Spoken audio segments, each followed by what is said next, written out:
Então, conjunto dos números racionais. Então, vamos aqui representar o conjunto dos números racionais. Para quem não sabe, o conjunto dos números racionais ele é representado por a letra Q, que está aqui. Percebam que temos o conjunto dos números inteiros, que está contido no conjunto dos números racionais, e o conjunto dos números naturais, que está contido no conjunto dos números inteiros, que por sua vez está contido no conjunto dos números racionais, como eu já disse. Então, percebam que todo número natural, né, 0, 1, 2, são infinitos. Também todos os números inteiros, menos 1, menos 2, menos 3, também são infinitos. São números que pertencem ao conjunto dos números racionais. Por quê? Porque eles estão contidos dentro do conjunto dos números racionais, certo? Aí os números racionais a gente tem quem? Bom, de forma bem resumida, definir os números racionais, simplesmente da seguinte forma: os números racionais são todos aqueles números que eu consigo escrever, ou seja, transcrevidos na forma de uma fração. Bom, todo número que eu conseguir colocar na forma de fração é um número racional, certo? Onde o número b, né, este número que ficar aqui como denominador, ele tem que ser diferente de zero, certo? Então, todo número que obedecer essa relaçãozinha aqui é um número racional. Então, por que o número 2 é um número racional, né? O número 2 que a gente já mencionou aqui, que ele é um número natural. Porque eu consigo escrever o número 2 como uma fração. Por exemplo, 4 dividido para 2. Quanto que é 4 dividido para 2, gente? Aqui, ó, acabei de escrever na forma de fração. 4 dividido para 2 é 2. Então, ó, o número 2 eu consigo escrever na forma de uma fração. Isso faz dele um número racional, assim como o menos 3, como o menos 1, como o menos 2, como todos estes outros. Então, aqui dentro do conjunto dos números racionais, né, quem que a gente vai ter? A gente vai ter todos esses que a gente já falou, já mencionou, que são os naturais, os inteiros. E agora a gente vai ter, diferente dos conjuntos dos números inteiros dos conjuntos dos números naturais, vamos ter números, digamos que decimais, por exemplo, 1,3, certo? 1,3. Dízimos periódicos, 0,222 infinitamente, 0,222, menos 3,455, outra dízima periódica. Então, são exemplos de números racionais. Então, é isso, gente.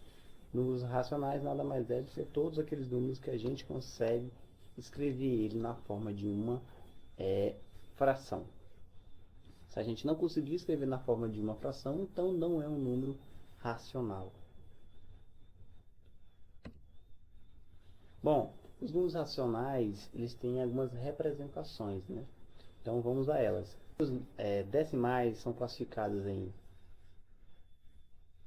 decimais exatos e dízimas periódicas, certo? Então já são essas duas maneiras de se representar um número racional. Ou ele é um decimal exato, ou então é uma dízima periódica. Bom, alguns exemplos aqui de decimais exatos são quem? 2,3, 4,81, menos 3,484875 e outros exemplos mais. Bom, então é todo número que apresenta uma quantidade finita de algarismos depois da vírgula. Simplesmente é isso a definição de um decimal exato. E também temos as famosas dízimas periódicas, né, que também são números racionais. Bom, quem são as dízimas periódicas?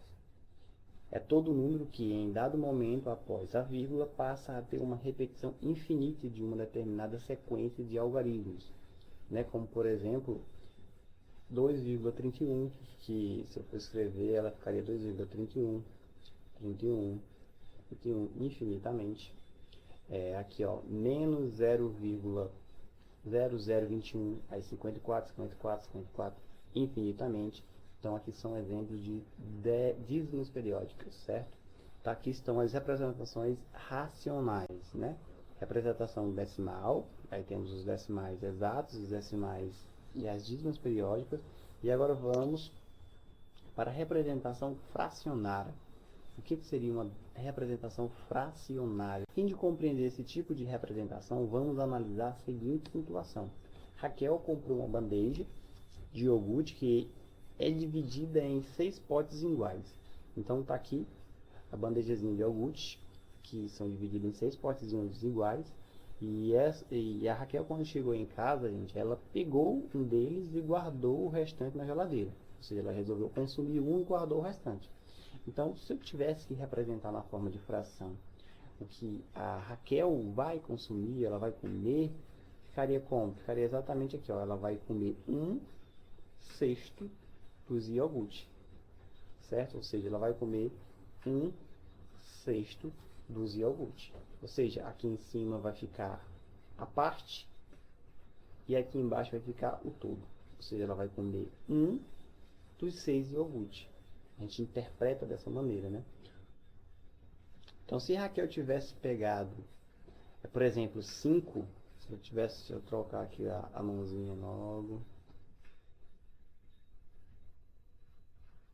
Então, se a Raquel tivesse pegado, por exemplo, 5 potes de iogurte, né? Se ela tivesse, em vez de pegado só um, tivesse pegado 5 potes de iogurte, estes seriam representados pela fração 5/6, né? Então, seria, se ela tivesse pegado 5, seria 5/6 dos iogurte. 5/6 do iogurte, ou seja, ela consumiu 5 de um total de 6. Se ela tivesse pegado todos os 6, né, tivesse distribuído para todo mundo, como ficaria? Ficaria exatamente isso, gente, ó, 6 de um total de 6, né? 6 de um total de 6 que vai dar, se eu resolvesse essa divisão, porque a gente sabe que toda fração é uma divisão, daria 1, que representa exatamente a bandeja de iogurte completa, ou seja, o todo. Então, ela teria consumido todos os iogurtes. Então, representar um número na forma fracionada nada mais é do que como a gente fez com o número 2, né? Lá no início, por exemplo. Se quisesse representar o número 4 na forma de fração, é simplesmente, por exemplo, 8 dividido para 2. Né? Então, aqui é uma representação fracionária. É simplesmente colocar na forma de fração. Tranquilo demais. Frações equivalentes e irredutíveis. Que é isto?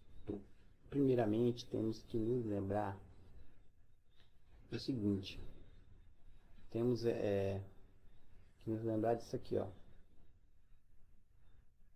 Lembre-se, sempre que multiplicarmos ou dividirmos os termos de uma fração pelo mesmo número não nulo, obtemos uma fração equivalente. O que é isso? Ou seja, que uma fração equivalente nada mais é do que, por exemplo, se eu tivesse aqui 2/3. Se eu quisesse escrever uma fração equivalente a essa, tem duas maneiras. Ou eu multiplico tanto o numerador como o denominador pelo mesmo número, certo? Por exemplo, se eu multiplicar por 2 aqui em cima, vai ficar 2 vezes 2, 4. E embaixo, se eu multiplicar por... se multiplicou em cima por 2, embaixo também tem que multiplicar pelo mesmo número. 2 vezes 3 é 6.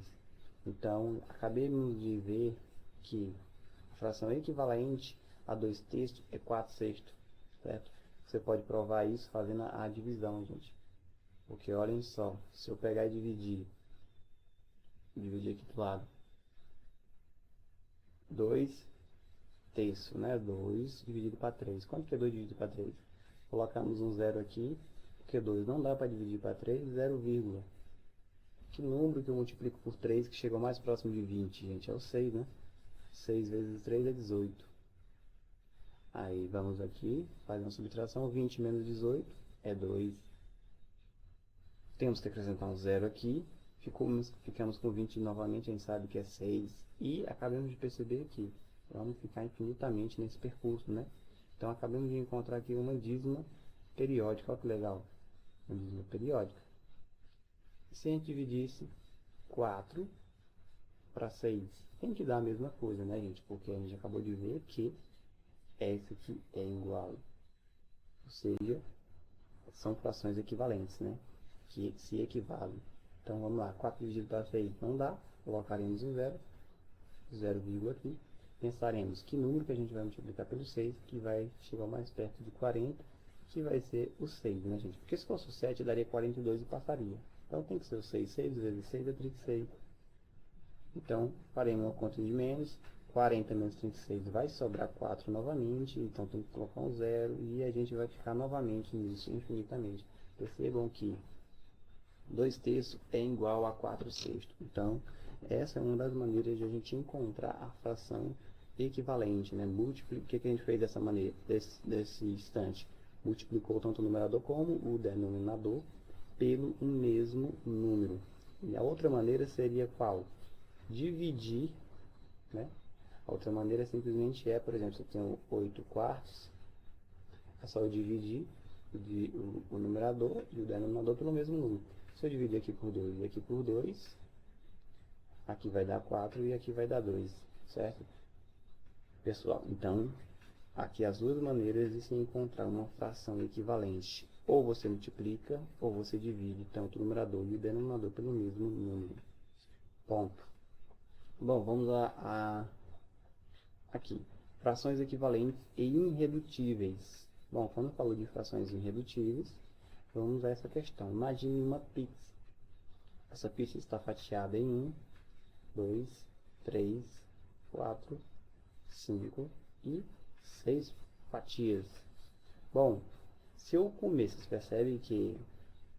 percebam que essas fatias estão destacadas. Ou seja, imagine que se a gente comesse 3 fatias dessa pizza. No caso, se fosse apresentar na forma de fração, né, ficaria dessa maneira, 3 sextos. Então, a gente comeu 3 sextos da pizza, né? Então, e se a gente dividisse essa pizza somente em 2 fatias gigantes como essa? Então, se eu comesse toda essa parte aqui, né, toda essa metade, a gente comeria o que? 1/2 da pizza, que ou seja, a metade da pizza. E se a gente fosse mais ousado e dividisse ela em 18 pedaços, e a gente comesse toda essa parte aqui, que daria um total de quantos pedaços? Que vai dar um total de 9 fatias, né? Como a gente pode ver aqui, ó.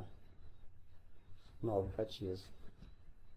Bom, é o seguinte, se você for analisar, olhando para as imagens, tanto no primeiro caso, como no segundo, como no terceiro, visualmente, o que a gente fez? A gente comeu a mesma quantidade da pizza, certo? A gente comeu a mesma quantidade da pizza, nem nada mais e nada menos. Então, percebam que 2 terços é equivalente a 1/2, que é equivalente a 9/18. Então, essas 3 frações de baixo são equivalentes, correto? Visualmente a gente viu nas pizzas e chega nessa conclusão. Então, olhem só, vamos pegar a fração 9/18. Perceba o seguinte, se eu dividir aqui em cima por 9 e aqui embaixo também por 9, ou seja, o que eu estou fazendo? Estou encontrando uma fração equivalente. Estou dividindo em cima e embaixo pelo mesmo número. Então, 9 dividido para 9 é 1 e 18 dividido para 9 é 2. Olhem só, a gente acabou de encontrar um meio, que é exatamente essa fração aqui. Então, e se a gente pegar e multiplicasse, né, aqui por 3 e aqui por 3, o que a gente ia encontrar? 3 vezes 3 é 9, 3 vezes 6 é 18. Ó, acabamos de encontrar a nossa outra fração aqui. Então percebam que essas todas são frações equivalentes. Basta que eu multiplique em cima e embaixo, ou divida em cima e embaixo pelo mesmo número, que encontraremos as demais, essas frações. Agora, mas o que seria uma fração irredutível? A fração irredutível, gente, o próprio nome já nos diz, né? É que está reduzida ao máximo, né? Por exemplo, eu sei que essas três frações bonitinhas aqui, 3 sextos, ela é igual a 1/2, ou seja, são equivalentes, né? E é igual também a 9/18. Então são três frações equivalentes. Qual é a fração irredutível delas? Ou seja, esta fração aqui, ó, o meio, é a forma irredutível, ou seja, mais reduzida dessa fração, correto? Bom, então vamos a um exemplo aqui, ó, como encontrar a fração irredutível de 12/6. Bom, para mim encontrar a fração irredutível dessa aqui, né, 12/6, eu vou ter que encontrar uma fração equivalente a ela. E como é irredutível, vai ser uma fração de forma mais simples, né? Se é uma forma mais simples, imagine que eu vou ter que fazer divisões e não multiplicações. Então vamos lá. Podemos fazer várias divisões ou apenas uma, mas vamos fazer várias divisões nesse caso aqui. Vou dividir aqui em cima por 2, porque eu sei que o 6 também dá para me dividir por 2, porque o 2 divide todo número par. Bom, 12 dividido para 2 é 6. 6 dividido para 2 é 3. Será que eu ainda consigo reduzir ainda mais, simplificar ainda mais essa fração? Sim, eu consigo dividir por 3 e consigo dividir por 3. 6 dividido para 3 é 2 e 3 dividido para 3 é 1. Então, essa aqui é o limite. Eu não consigo mais fazer de forma, eu não consigo mais reduzir esta fração. Essa é a forma irredutível desta fração. Então é simples assim, é só ir fazendo divisões sucessivas ou uma divisão só, como achar melhor. Então, dessa maneira a gente encontra a forma irredutível de uma outra fração. Então, transformação de dízimas periódicas em frações. Então, vamos ver como transformar uma dízima periódica em uma fração, ou seja, como encontrar a fração geratriz de uma dízima periódica. Por exemplo, eu tenho a fração 2,38, 38, 38, que se repete infinitamente. Primeiramente, isso daqui é uma dízima periódica simples, certo? Por quê? Porque o nosso período, ou seja, o número que se repete, ele já começa a se repetir logo após a nossa vírgula, certo? Caso contrário, então seria uma dízima periódica composta. Mas vamos lá. Como encontrar a fração geratriz dessa? Ou seja, como escrever essa dízima periódica numa forma de fração? Então, vamos lá. A primeira coisa que a gente tem que fazer é igualar, né, essa dízima periódica a x. Pronto, esse foi o primeiro passo. Bom, a gente sabe que agora a gente tem uma equação, né? X é igual a essa dízima periódica aqui. Bom, nós vamos ter que encontrar uma equação equivalente a essa, de forma que a gente consiga uma nova dízima periódica, né?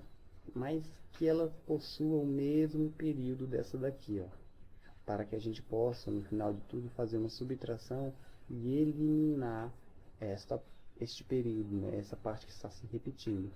Então vamos lá. A gente sabe que por ser uma equação, tudo que eu fizer de um lado, eu tenho que fazer do outro. Então eu vou multiplicar este lado aqui por 100, já do jeito que está. Então vou multiplicar este lado por 100. Quando eu multiplico por 100, a vírgula anda duas casas, né? E ela vai passar para cá. Então ficaremos com este número. O que eu fiz? Simplesmente multipliquei essa dízima periódica por 100. Certo? Quando você multiplicar por 100, vai ficar esse novo resultado aqui, ó, 238,38 infinitamente. Bom, se eu multipliquei este lado aí por 100, eu também tenho que multiplicar o outro lado por 100. 100 vezes x é quanto? 100x. Pronto. Agora, o que eu disse no início. O nosso objetivo era o quê? Encontrar uma outra fração, uma outra dízima periódica, com um período igual àquela nossa anterior. E vejam o que foi o que a gente conseguiu. Então, é esse o pensamento, é esse o raciocínio que a gente tem que ter quando estamos encontrando uma fração geratriz. Pronto. Então, o que a gente vai fazer? A gente vai pegar essa nossa nova equação aqui, bonitinha, certo? E vamos fazer uma subtração com a nossa a nossa equação anterior, membro a membro. Então vamos lá. Então vamos pegar, olha só, vamos pegar esse daqui, que é 238,38 infinitamente, menos, agora vamos pegar essa nova, a nossa equação anterior, que é 2,38 infinitamente. Pronto. Ficamos com essa operação. Ó, agora quando a gente fizer essa subtração aqui, olha só, 38 infinitamente menos 38 infinitamente, dá zero, né? Se elimina. Bom, se eu tenho aqui 8 menos 2, eu fico com 6. 3 menos nada é 3, e 2 menos nada é 2. Então, aqui está o nosso novo resultado. Então, ou seja, este novo membro agora ficou igual a 236. 100x menos x é 99x.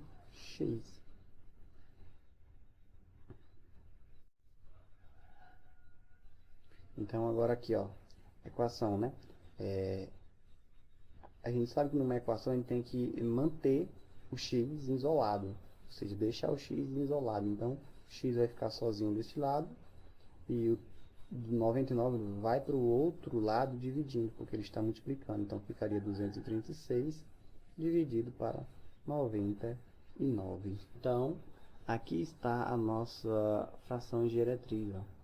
Então, 236 dividido para 99 é exatamente a fração que vai gerar aquela nossa dízima periódica lá do início. Certo? Então é assim que a gente encontra a fração geratriz de uma dízima periódica simples.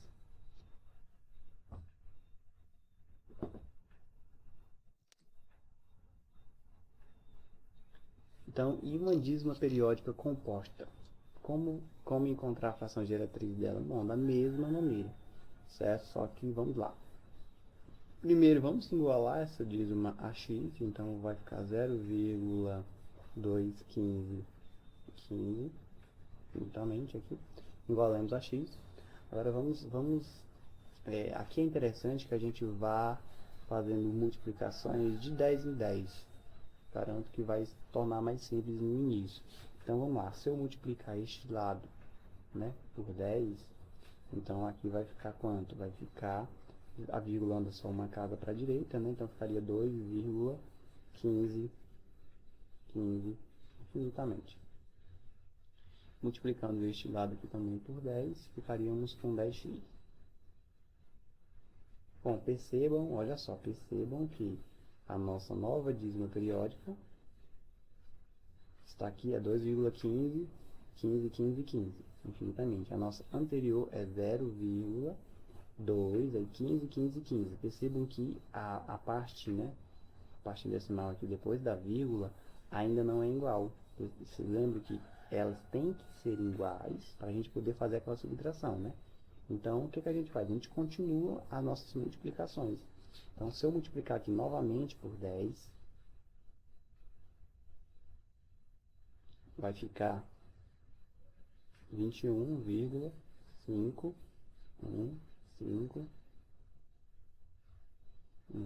e essa parte vai ficar se repetindo, né? Multiplicando este outro lado também por 10, ficaria 100x. Percebam novamente que as partes, não, a parte que se repete aqui, ainda não são iguais. Então, temos que continuar com multiplicações. Vou multiplicar novamente por 10. Então, ficaria 21. Ficaria 215 agora, vírgula 15, 15, infinitamente. Multiplicando aqui novamente por 10, ficaria 1000x. Agora sim. Agora, olhem só para a nossa parte depois da vírgula aqui. Vejam que quem se repete é o 15. Igualmente, né, a nossa nova dízima periódica aqui, quem se repete é o 15 também. Então, agora sim, a gente pode fazer aquela subtração de forma que esse aqui se cancelem. Então, vamos lá. Vou pegar esta nossa dízima aqui e vamos fazer uma subtração com esta.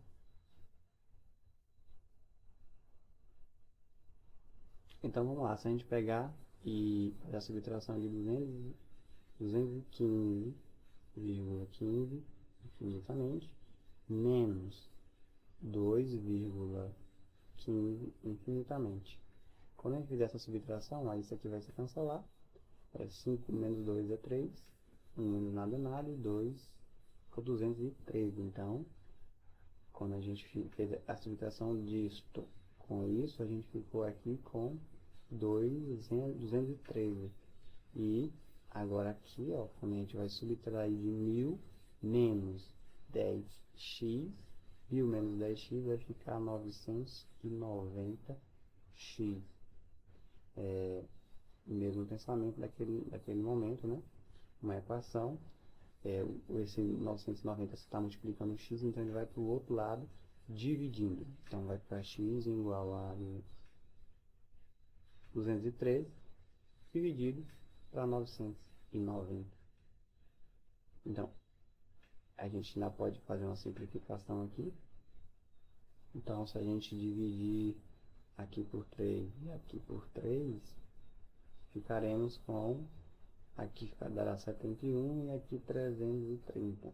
Então, aqui está a nossa fração geretriz, ou seja, é esta fração que vai gerar aquela nossa dízima periódica.